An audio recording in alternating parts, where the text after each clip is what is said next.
Music, Art, and Drama Mad Society only for homeschoolers. It's not. However, it was written by a homeschool mom for her homeschooled kids. I'm going to be speaking to any of you out there who are like, I don't have a co-op that has a drama or a good art program, and I don't have the capacity to provide this for my kids even though I want it. I see that they're creative. I see that, they want to do art, and then I want to be able to nurture that in my kids, but I don't know how. Okay, so what I recommend that you do from an artist, and my name's Bethany, by the way, is I want you to go on Etsy or Teachers Pay Teachers and find Music, Art, and Drama Mad Society. And you are going to gather your kiddos around the computer and check out all the skits that I have for sale. They are safe for kids. They're absolutely hilarious. And they also have a correlating Pinterest board with ideas for backdrops and costumes and lots of creative things, music.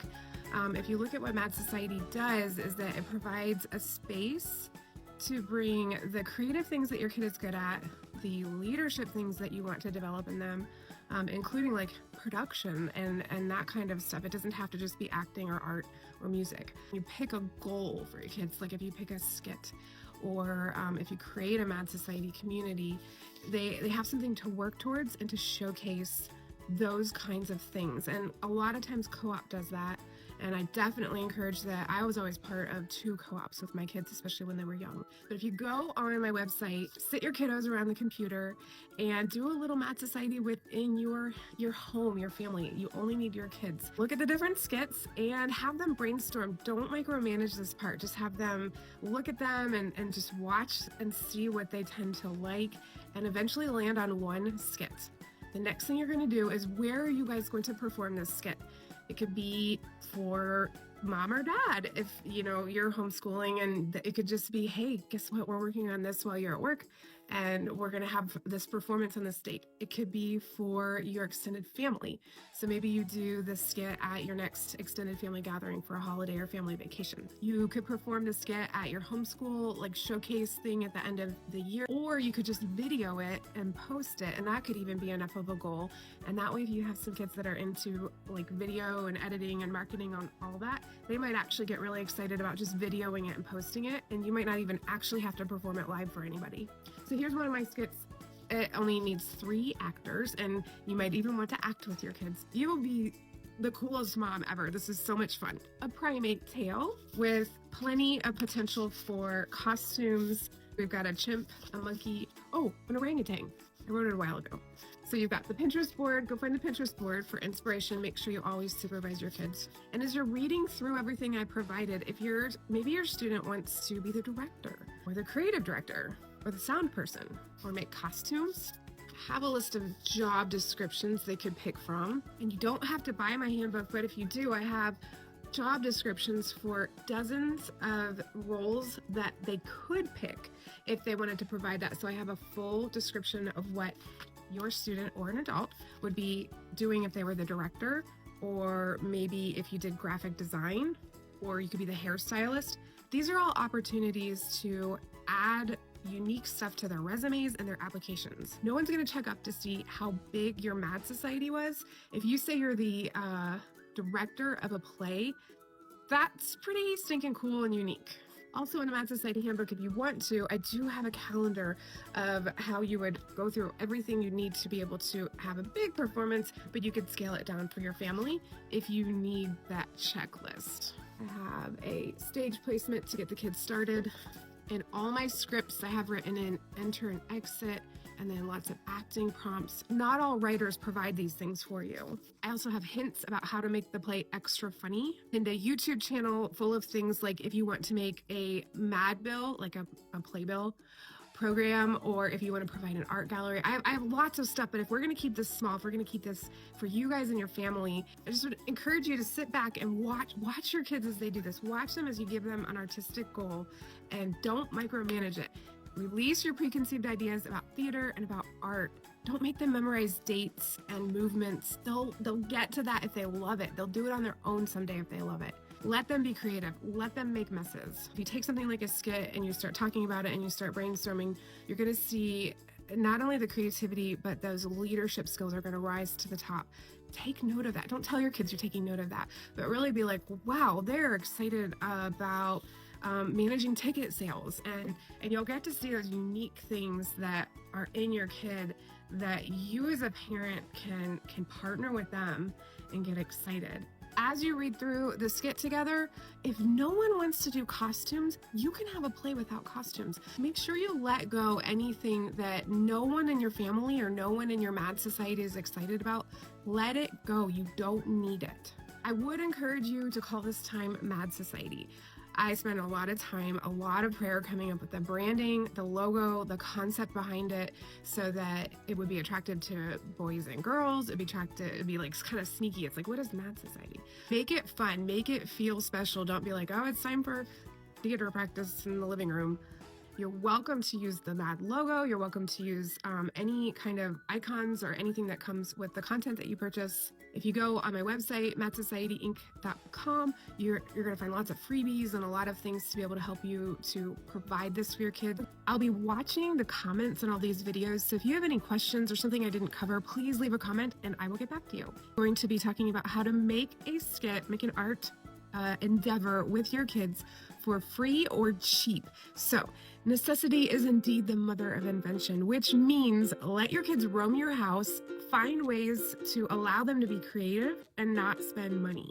Don't move too quickly at this point after you've got your skit or your content.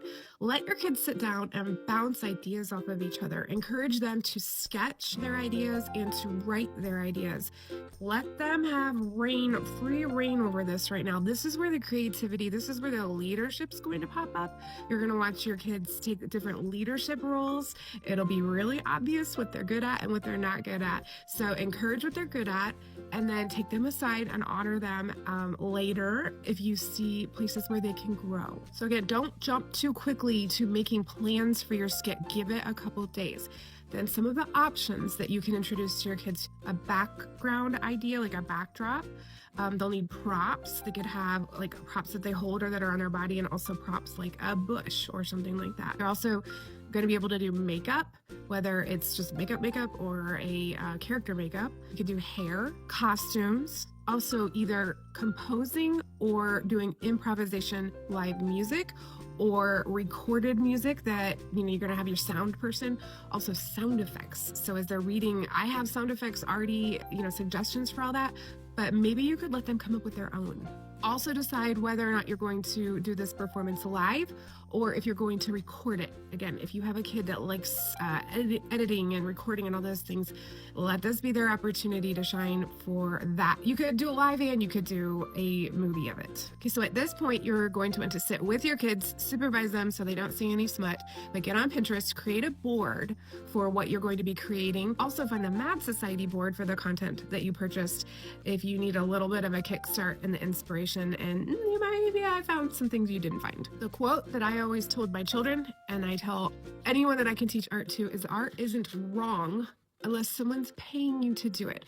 Meaning, if you're getting paid to do a job, then you have to listen to the person who's paying you. No one's paying your kids. So let them be creative, and it's not wrong. Art can be sin and it can be distasteful, or you might not like it, but that doesn't mean it's wrong. Head over to madsocietyinc.com and you're going to go into the MAD store, and then there's coaches freebies. Guess what? If you're doing this, you are a Mad Society theater coach. So congratulations, you're a coach today. Click on the coaches resources. Here are some of the freebies that will help inspire your kids and create a really awesome skit. We've got a costume template, hair and makeup template, a ticket sales organization worksheet, costume organization worksheet, and there's some more. Head to your local big box store or your hardware store, and they will typically let you take boxes for free. So get some big boxes that you can use for props, maybe the backdrop. Also, if you want a hanging backdrop, there are disposable backdrops that have like a paper surface and then a plastic backing. They're a little fragile, but they're actually my favorite thing to have kids paint on for a backdrop. I do have a YouTube video on how to do an 8x10 portable, reusable backdrop if you want to level this up and get really fancy. So find that on YouTube. Consider giving your kids something like $10 and going to Goodwill and letting them pick whatever they want for their character. Or you could get a blank white t-shirt or just an old t-shirt that doesn't have anything printed on it, and they could paint the t-shirt to be their costume. As long as your kids don't have any chemical allergies, you can use craft paint, acrylic craft paint, to paint face, faces, and of course you can just use regular makeup. I would encourage you to actually have your kids watch this video so they can be inspired. Again, sit back, let this simmer, let this take a while, and let those creative juices flow. And here's a little bonus tip. Looking back, my kids are all in high school and up now. Looking back, I think the best thing that I did to help them be more creative, doodle books. There are doodle books for almost anything that you could imagine. And again, I think ChatGPT could probably come up with a doodle images for you. But doodle books are a good way to see into your child's mind. I think they're therapeutic, they are low pressure, and they're super fun. So I recommend doodle books. Your family has a skit that they picked. They're busy getting to work on coming up with all the creative possibilities that they can have for this skit. You're letting them run with it. Their leadership skills are rising to the top, and you're able to coach your kids as they are learning together and also as they find independence through this. Now we need to talk about the space where your kids are going to create this performance. They're going to make messes, and I just want to encourage you from a veteran homeschool mom that for you, homeschooling needs to fit the parent. And so if you are the kind of person that loves to see that mess and you love it out, you love how it inspires them to just create all the time and you're fine with it, then you can let that happen. Maybe you need a designated space where it's like this desk or this room or grandma's house is the mess place and you go there, or your garage or the basement, somewhere like that. Or maybe you cover it up so you can't see it when you don't want the kids working on it and you don't want to have that like mental mess to look at. You might be the kind of person that there's designated art time, designated Mad Society time, and then when you're done, clean it up, and your kids need to clean it up and be respectful of that. Homeschooling needs to fit the parent. You're going to need both a space to be creative, a space to do the artwork and the backdrops and the costumes and all that, but you're also going to need a stage space. So decide where you're going to have your performance, and your space needs to match where you're going to have the performance.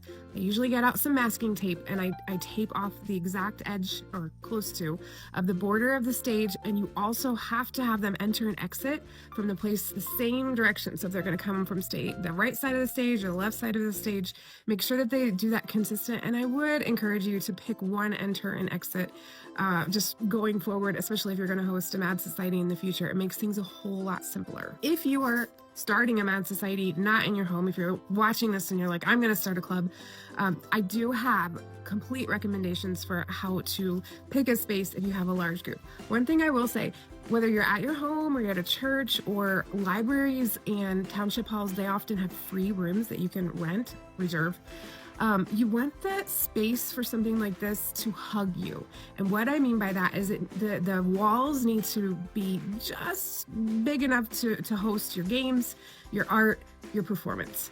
I know you could have your performance in a big place, but that can be intimidating. And let's be honest, really the only people that are going to come to a performance are the people that love you, love your kid. And so you don't need to aim super big. That's why you want to keep your budget small so that you're not feeling pressure to sell tickets. Have a space that hugs your group.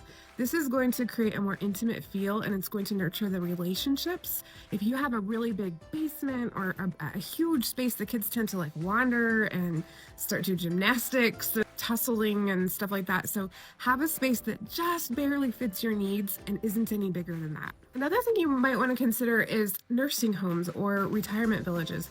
They love it when kids come in. Maybe you could practice there or have a performance there. We have done that with a Mad Society, and that is a really great place. You can have practice there. You can meet there in front of the residents, and they love it. Other than that, your space needs to always contain everything you're making and doing. So don't make something and like tuck it away. Maybe the backdrop, you could do that. But as far as like the props and the costumes, and the things that you're going to have on stage, have them there for every practice, every time you guys get together. It's important to have those props as your kids are practicing. So you've got your space set up. Remember, set aside your micromanaging adult desires and let your kids be creative. Have a play script in your hands and your kids have gotten on Pinterest and they're making all kinds of creative things to perform this skit that you've picked together. You have set up the space for where to make your art. and to practice and perform the skit. Now it's time to figure out, okay, how do I have the practice? How do I do all of this? First thing you're going to need to do is divvy out the parts. I'm going to give you a few options of how you can do that. You can do it the way I do it in my club, and I have them picked by age, starting from oldest to youngest. However, that might create mutiny within your home. Decide what you want your kids to learn through this process. Maybe they all read the skit a few times and they vote, like who should get what part. Or maybe you just assign them a role. You could have them do a little bit of an audition process where they get up in front of all of you and they pretend to be each character. This could take a long time, or you could just have it over with in seconds and be like, here you go, here you go. Remember, these are the opportunities as a homeschool parent to work on that character development and to tap on those things that you know your child hasn't been exposed to and coach them through it. Okay, so then you're going to sit down at a table and everyone is going to highlight their lines. This next portion is actually an opportunity for you to explore your child's learning style, how they're going to best memorize. In public school, they have to memorize a ton of stuff. And so this is a great opportunity as a homeschooler to work on those memorization skills and explore, like do some research maybe. What is my child's learning style? I actually have a YouTube video on how to memorize lines that will give you ideas, and watch your kid as they test out each of those ways for memorizing their lines. It might key you into some really important information for how they're going to learn, enjoy learning, and retain information. Regardless of the learning style, all the options I have on that YouTube video that you can check out, most of the students in my Music, Art, and Drama Math Society Club, which we have typically between 25 and 35 kids in my club, they almost all put their lines on note cards. So what that means is that they just have the little note cards. They put their line and then the line of the person above them. And I recommend even the one above that, just in case during a performance, you've got the two lines ahead of yours. So that way, if you have them on note cards, when they're practicing, they don't have to hold their big script. They can just hold those note cards and keep them flipping through the play. How long should you practice for? That is completely up to you and your family. You might have a schedule and be like, this is it. This is our play practice time. It might go as long as your kids are still enjoying themselves, they're learning, they're being creative, and they're having fun. Remember, homeschooling needs to fit the parent. It also depends on the attention span of your kids. When my kids were little, we weren't unschoolers, but we were pretty close. We had a stack of books every morning, and they didn't get to have any screen time until their workbooks are done. And the day was just kind of flowed. It was just free flowing. That is how my kids were homeschooled, plus co-ops and specific lessons for the things that they were good at. You will need to structure into your homeschooling curriculum, your homeschooling week, time for them to practice on their own and together. Make sure they have a deadline for when they need to have their lines memorized. So you're going to have your practices, you're going to have a deadline memorization date, you're going to have a dress rehearsal and a performance. You are going to video 3 of those. It doesn't have to be fancy. It could just be your phone, but you're going to video when their lines need to have been memorized by. This is accountability. Then you're going to video their dress rehearsal performance for a few reasons. First of all, just in case you have a technology glitch, you're going to at least have that dress rehearsal on video. And also it gives you and your kids the opportunity to look at the video and be like, what can we fix? What can we make a little bit better? And again, there's that accountability for line memorization and making sure that they do everything you guys chose to do with regards to your skit. Really quick, I forgot to mention that if you have a full-blown Mad Society club, I do have a video on YouTube about how to have your first practice as a big group. So if you're watching this and you're actually going to have a big group Mad Society, find that YouTube video. There's a whole lot more information that's more applicable to larger groups.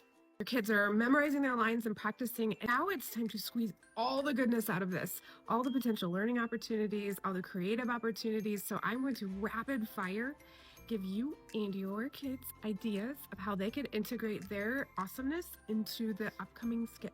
And we're going to be pretending that you purchased this skit, A Primate Tale, just to kind of make it a little more interesting. If your kid likes to do 3D printing, you could print some monkey masks.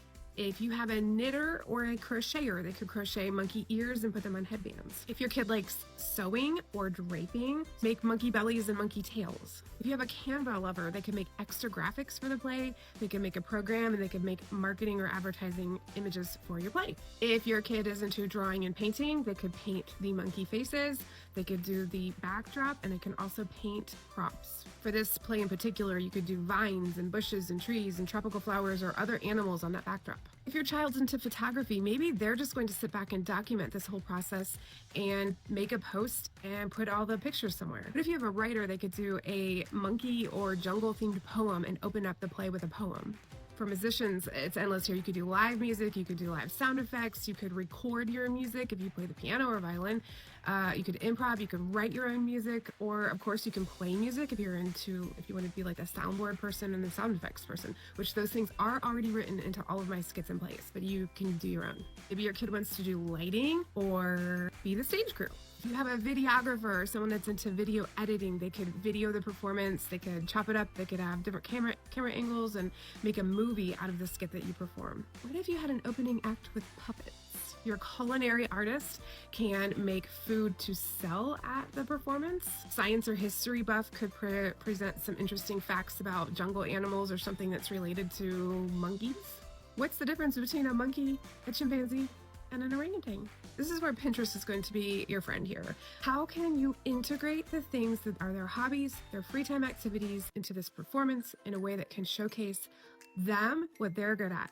Find a way to showcase each one of your kids, not just as an actor, but all the other things. Maybe there are 2 or 3 or 4 ways that they could take this theme, the single theme of the skit you picked, and showcase themselves. Grandparents will eat this up. Remember that I do already have a Pinterest board fully stocked for every single piece of content that you would buy from Music, Art, and Drama Math Society. Lastly, I'm going to rapid fire give you some of the other jobs that are the leadership skills that you might want to develop. They are in my handbook, but I'm going to give most of them to you anyway. However, they do have really great descriptions in the handbook. For instance, if you had a kid that wanted to manage the backdrop design, prep, and finish it, I have an entire job description, not only of what they should do, how they should do it nicely, and when they should have it done by. Maybe you have a kid that wants to plan the cast and crew party after your show.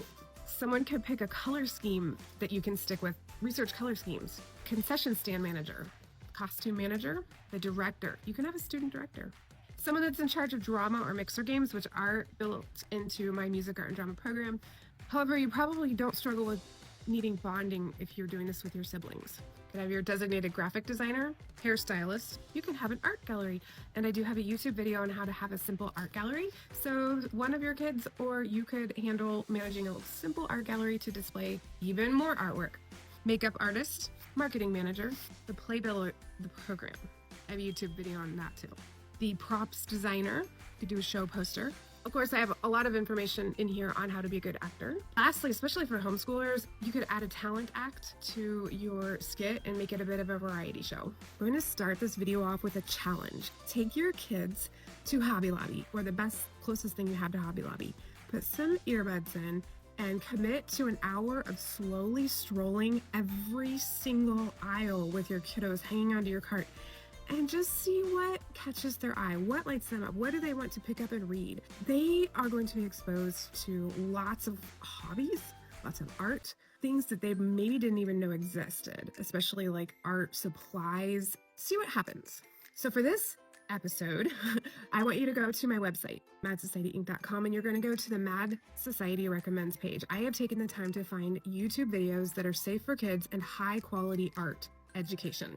So sit down with your kids and scroll through the page, see what lights them up. YouTube is free art lessons. There's everything you could possibly imagine. Take advantage of that. Always supervise your kids. We have a 0 smut policy. Smut. Now I'm going to give you ideas based on what your students liked at Hobby Lobby or what they picked on the Mad Society Recommends page, how you could integrate that into your skit performance. I'm going to pretend this is the skit you picked. If your kid is interested in fashion illustration, they could design costumes for every single character in your skit. If they like jewelry making, they could do African bib necklaces for each of the characters. If they like comic illustration, they could turn the skit into a comic. If they like writing, they could write a sequel to this skit. Or what if they turned it into a children's book and illustrated it? If your kid likes 3D art or sculpture, they could make some sort of African sculptures to display or jungle something or others to display in your little art gallery before your skit. Please watch the color theory video and the basic design videos. They're applicable to everything. If your kid is interested in graphic design, they could do a poster for your skit. If you have an interior designer, they're going to love doing a bird's eye view of where everyone should stand during the skit and where you should put things like props. Branding and business. Oh, I love branding and business. Your student could figure out how to brand and market your little theater group. And of course, all kinds of fine arts could be applied to that backdrop. One of the best things about homeschooling is that because your kid isn't in school all day, you actually have the time to see what they're good at and give them the opportunity to use it. The amount of things that you can teach your kid is actually endless. So you get to help them decide, what are you going to teach them? Don't waste your time on things that they aren't interested in. Help them transfer what they're good at, what they like doing, into their next season of life. And you as their parent, it's so beautiful how you get to hold their hand but slowly release that as they get older. I hope you can see where I'm going with all of this music, art, and drama mad society stuff, that if you have a goal, you can help collect up whatever your kid likes to do and what they're talented in, help them develop and put it on a stage so that that special thing gets to be showcased. And that's how you become the cool parent. I'd like to plant a little bug in your ear. I have right now I have 3 different variety show bundles, which means you'll buy a themed show that has 5 skits and all the things you'll need to glue it together to be a complete show. What if you and 4 other families each decided to perform your own skit and come together for a big show? For this part of the series, I promised tips, tricks, and advice, and I'm going to take them straight out of my handbook, 4 of them. Mad hint from page 22. If you notice one of your kids is not enjoying Mad Society, that means that they probably didn't pick the right job. This is a space where you can test out different jobs, different roles, different creative opportunities. So if you notice that your kid isn't enjoying it, it's time to go back and watch those other videos that I posted and have them pick something new to try. Page 39. Do your best to not have this performance turn into something that's too masculine or too feminine. When I write all my content, I make sure that it isn't too masculine or feminine, that boys, girls, all ages are gonna like it. It's comedy. It's also not teaching them anything. Don't make it about math. Don't make it about history. I know that creativity is not something that you can easily measure, and that's okay. From page 51, make sure you have a donation jar at all your performances. The people that come will love to give you something to help you have your next show, especially when they see how awesome it is. And my last hint is going back to page number 12, where I have my bio, I have my inspiration for anyone that decides to become a Mad Society coach, that this is your opportunity to introduce your kids and have your kids get to know the artists that made them and the artists that made you. So give him the credit. You are a piece of artwork, so are your kids. Let's celebrate that. Team up with your kids in this process. If you notice one of them particularly can't get enough of this, you might have your wingman. You could be the coach and your child could be the wingman. I have seen very successful parent-child Mad Societies. I've seen high schoolers put on camps for their local community through the summer. And this has been one of the favorite things that I've done in homeschooling, is to have my kids lead with me. They help me pick the plays. They help me do all the busy work to get ready. They help me clean my house. They'll help me do mixers and drama games. Those are some of the most beautiful things that have come from Mad Society for me and my family. And I get to be the cool mom. I'm so blessed. Thank you again for being brave enough to do this for your kids and maybe even for your community. I am a firm believer that all of us, even as adults, we need creative outlets. So when your kids are little, expose them to all these creative things so that when they're old, they're not thinking that binge watching TV or playing video games or scrolling, those don't count as creative outlets. Are there free resources for Mad Society? There are a lot of them. Go on to madsocietyinc.com, and one of the things I've just posted is a creative writing escape room so you and your family can enjoy a Mad product for free. People were asking, is Mad Society spelled out, broken down in a way that I can easily replicate it? Yes. So we have a calendar that breaks it down into each practice, what you should do for each practice based on whether or not you're performing a variety show or a spring play. If you go on my website, you can see this table of contents on my website, so you know exactly what you're getting. And again, this is for sale on Amazon and downloadable on Teachers Pay Teachers and Etsy. I was asked what age Mad Society is for. Everybody can be included in the theater program. If your child can't read, it will be difficult. So just because your kid can't read doesn't mean that they can't be part of Mad Society. I would just say aim for 4th grade through high school. Is there a fee for Mad Society?